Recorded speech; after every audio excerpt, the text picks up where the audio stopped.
I said, at 8:30 or something. I said, yeah. And he said, could you borrow a reel-to-reel tape recorder? So I knew this girl, and she had one, and she brought it over, and Phil came up to the house, and he had a little tape. He had this trench coat on, and he came into the room, and that was the second time I ever met him in my life. And I had this reel-to-reel tape recorder that I couldn't work, and Phil went, "Is that yours?" And I said, "No, it's a girl's. I borrowed it." He says, "Do you know where to work it?" "No." "Right." And he put on this tape, and we both sat down and had a split. And we said, "Listen to the tape." And the fucking songs were fucking excellent. What were they tracks that made that many albums? What the fuck? This guy's like wasting his time here, you know. Yeah. Seriously, so much talent. I thought anyway. Yeah. Some of the tracks were, I think it was Dublin. I think that was one of them. Song. It was one of them. And Chatting Today was one of them. And I'd never heard him before in my life.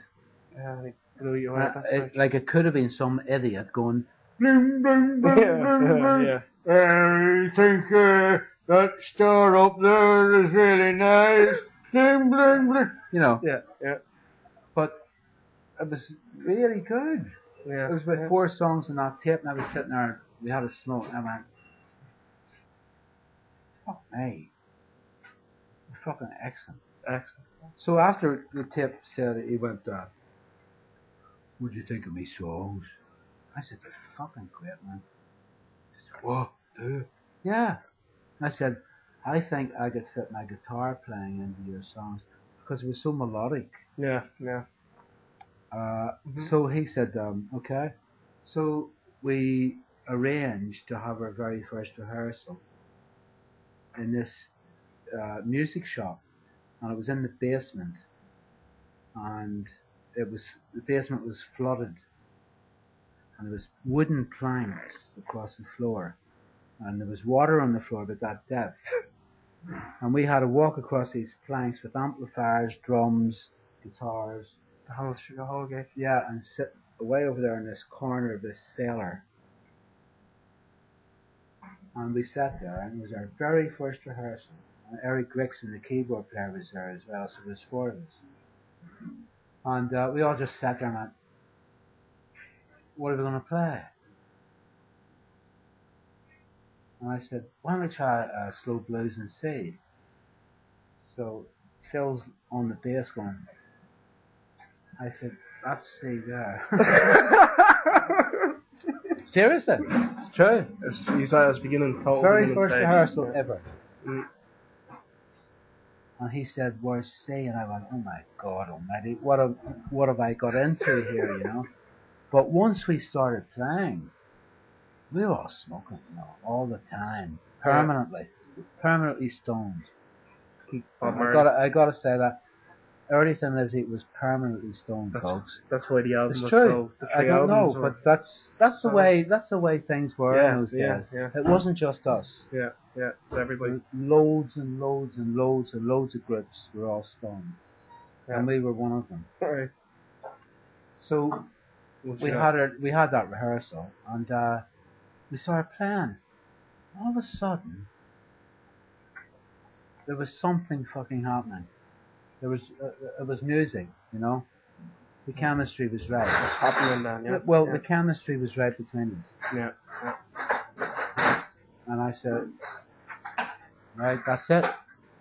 Thin Lizzy work. Yeah, Thin Lizzy and Farm. Whiskey in the Jar, right? It is probably one of the most famous all-time Irish songs. Absolutely. When and how did the actual arrangement come around to decide to rock it up, let's say, and do the Thin Lizzy arrangement?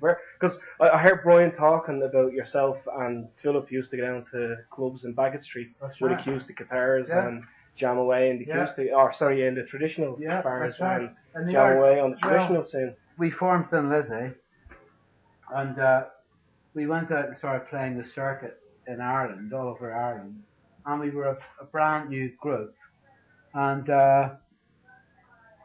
but we started getting this really big following. Usually when you form a new group, most of the time nothing really happens. You know, you get a few gigs and you have a little following and so on. But when Thin Lizzy formed, after about 2 months, there was people queuing up outside the clubs to see us. Yeah. This is after about about 4 months. It's amazing. Yeah. Amazing, It's just something, the chemistry was right. Yeah. So we were going like, wow, Jesus. So, again, we had lots of luck.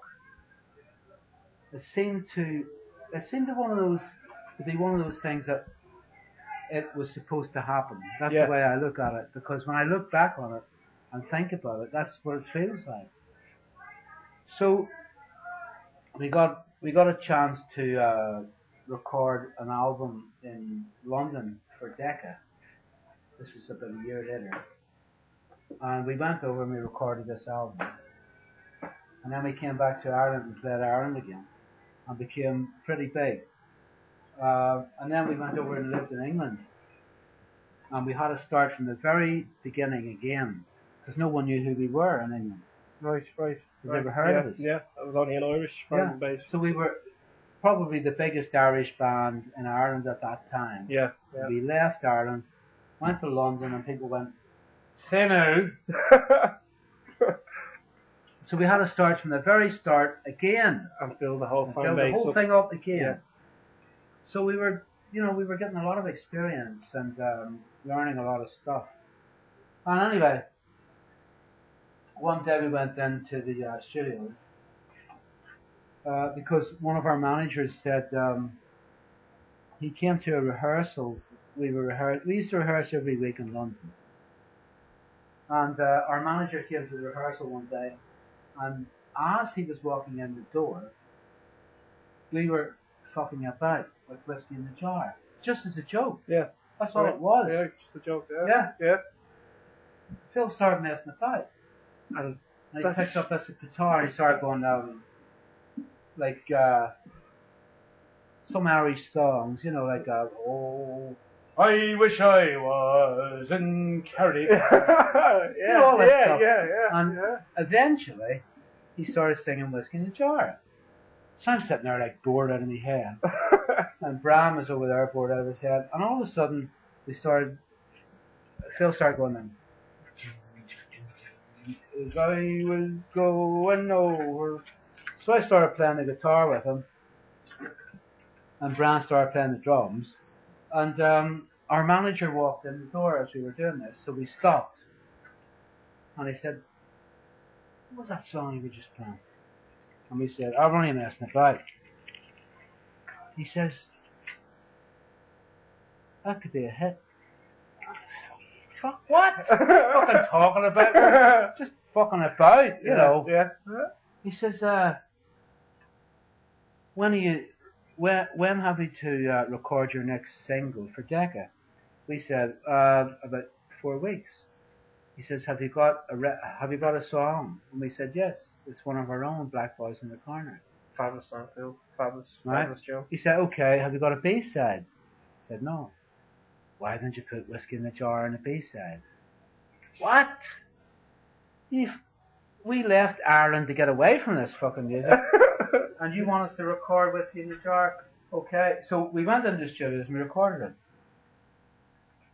And I think it was the hardest song that I have ever tried to make up a solo for and an intro in my life. I didn't know what to do. Jeez, it took me forever to think it up. It really did. And I'll tell you something that was well worth. Because my God. Can you tell me, are you sick and tired of playing at this stage of the game? No. Or do you still get enjoyment out of playing? I still get enjoyment out of it. Do you? I do, yeah. It's like a sort of you can definitely develop something if you're well known for one thing, which I am. I'm well known for Whiskey in the Jar. Yeah. You think it's great and it's crap. It's like a love-hate relationship. Yeah. One day you love it, the next day you fucking hate it. Sick of it. Yeah. Exactly. Yeah. So after a while, you come to terms with it. Yeah. And you say, it's only a song, you know. Yeah. The most have you got a lighter? I actually don't. I only have a I want to roll this big Bob Marley spliff, man. Excellent. Vegabonds of a Western World. was released the year I was born, Was it? and has been to this day. It's my all-time favorite album of all the albums of my life. Oh, I nice have one. to say, on the album, I believe by listening to the album, a lot of the songs could be released in today's music and would still stands the test of time since back then, like Okay. to today. Mhm. 6, 7 songs off that album that would blow the shit out of any rock song that's been released today, like, Well, and would you agree that they've stood this test of time through the years and still to today, or is it me being biased because it's happens to be my all-time classic album I idolise? no, I mean we worked very hard on that album. Vagabonds of Western World album. When we went into the studios, I suddenly started realizing that the guys that are working with us, like the English engineers and producers, sometimes they looked upon us as paddies in England. Yeah, You touch of know. racist. Yeah. Was there. Oh, here's the fucking paddies. You know. Yeah. And we had to prove ourselves. We really did. And like again in the studio, in the first 2 albums, I got a guitar sound. I wasn't really happy with it. Right. And then in the 3rd album, I said to myself, well, Jesus, if I do a 3rd album, I'm going to make sure that the tone is going to be the way I want it. You know? What you want.